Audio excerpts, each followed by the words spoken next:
प्रधानमंत्री नरेंद्र मोदी जी नेतृत्व में बंगाल आउ उन्नति कर अन्य दिगटी है ओडिशा प्रदेश रु आमर राज्य सभापति मनमोहन सामंत नेतृत्व में मानव मुख्यमंत्री मोहन चरण माझी और मानव केन्द्रमंत्री धर्मेंद्र प्रधान जी नेतृत्व आम पाखापाखि आम 700 रु 800 कार्यकर्ता ये जाइए विधायक माने जाइए अनेक विधायक जाइए 20-25 जन विधायक मंत्री 7-8 जन समस्त जाइए। तो मेनली है जो 25-30 विधानसभा जोटा ओडिशा बॉर्डर को लगी खड़गपुर लगे लेठू लगिकी कलकाता पर्यंत जोटा लगी मेदिनीपुर एरिया एठी ओडिया भोटर को गोटे इन्फ्लुएंस करवा कि सेठी ओडिशा सरकार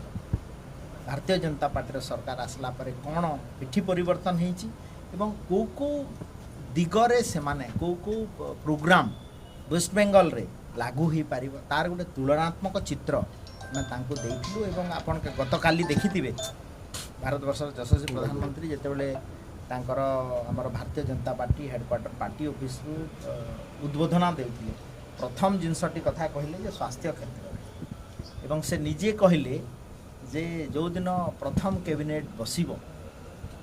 वेस्ट बेंगल रे भारतीय जनता पार्टी सरकार से आयुष्मान भारत योजना को आम हरी झंडी देखे ग्रीन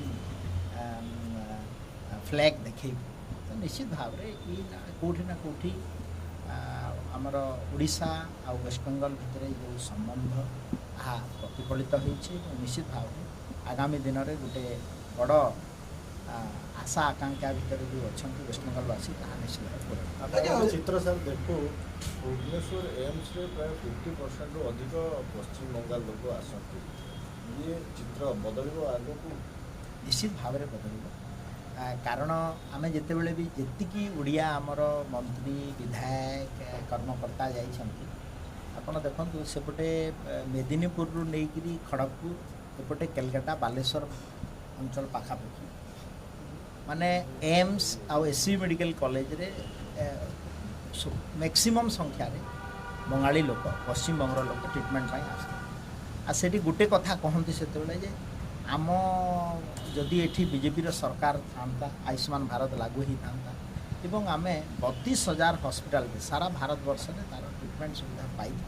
किंतु दीदी आमर सांविधानिक अधिकार को हनन करके रखी तो निश्चित भाव में आम अवस्था सुधर भारतीय जनता पार्टी आसिले एवं तार स्वास्थ्य सेवार आज्ञा गोटे चित्र देखा पाइलु टीएमसी गला देश में प्रायतः जो आंचलिक